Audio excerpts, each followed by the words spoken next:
만나와 메추라기. 하나님께서는 이스라엘 백성을 애굽 사람의 손에서 건지시고 홍해 바다를 육지처럼 건너게 하셨어요.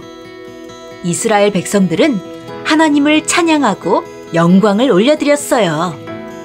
모세는 홍해에서 백성들을 인도하여 수르 광야에 도착했어요.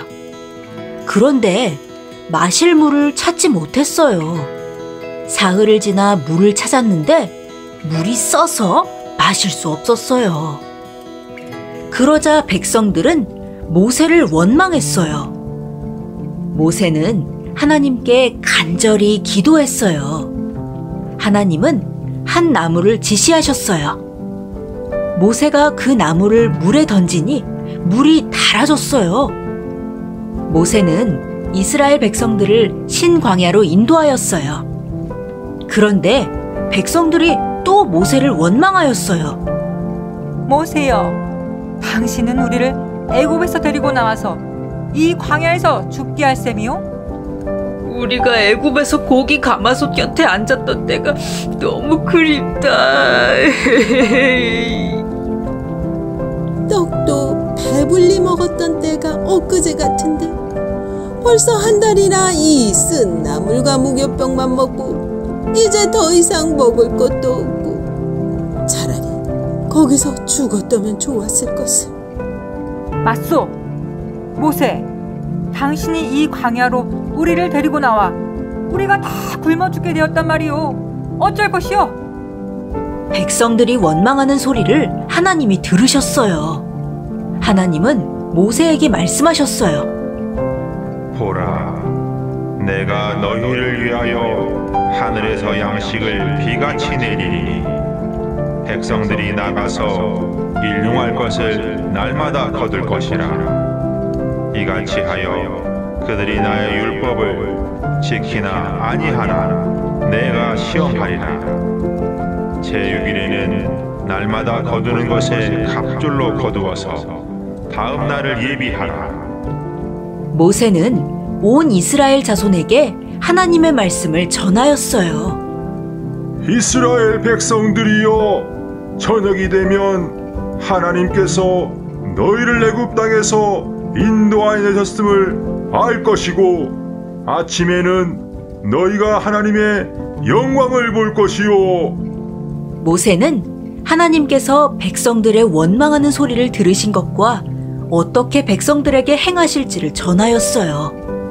이제 하나님께서 저녁에는 고기를 주어 먹이시고 아침에는 떡으로 배불리실 것이요. 그리고 또 말하였어요. 너희들의 원망함은 우리를 향하여 함이 아니요 하나님을 향하여 하는 것이요. 그 말을 듣고 이스라엘 백성들이 광야를 보니 하나님의 영광이 구름 속에 나타나셨어요. 그리고 모세에게 또 말씀하셨어요. 보라, 내가 너희를 위하여 하늘에서 양식을 비같이 내리니 백성들이 나가서 일용할 것을 날마다 거둘 것이라.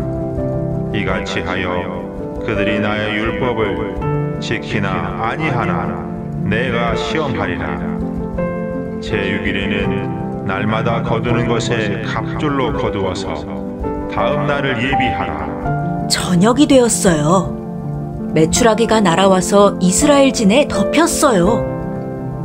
아침에는 이스라엘 진을 중심으로 이슬이 있더니 이슬이 마른 후에 지면에 작고 둥글며 서리같이 세미한 것이 있었어요. 이것이 무엇일꼬?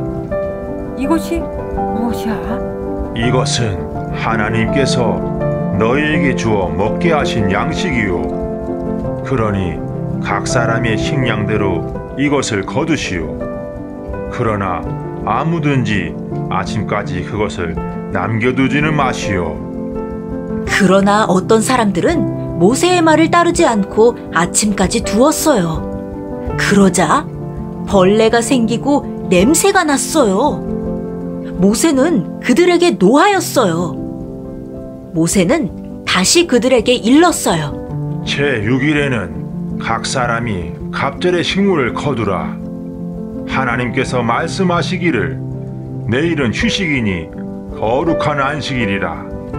구울 것은 굽고 삶을 것은 삶고 그 나머지는 다 너희를 위하여 아침까지 간수하라. 제7일에는 그것이 들에 없으리라. 과연 그들이 아침까지 간수하였으나 냄새도 나지 않고 벌레도 생기지 않았어요. 그러나 백성 중에 어떤 이들은 제7일에도 거두러 들에 나갔다가 얻지 못하였어요. 이 모양을 본 하나님은 모세에게 말씀하셨어요. 어느 때까지 너희가 내 계명과 내 율법을 지키지 아니하려느냐? 이스라엘 자손이 그 이름을 만나라고 하였어요. 이 만나는 가시 같고도 희고 맛은 꿀 섞인 과자 같았어요. 하나님은 이스라엘을 애굽 땅에서 인도하여 낼 때에 광야에서 먹인 양식을 후손에게 보이기 위하여 만나를 항아리에 담아 대대 후손을 위하여 간수하라고 하셨어요. 모세는 하나님께서 명하신 대로 만나를 항아리에 담아 증거판 앞에 두어 간수하였어요. 하나님은 이 만나를 이스라엘 자손이 가나안 땅에 도착할 때까지 40년 동안 먹여주셨어요. 기린이의 성경동화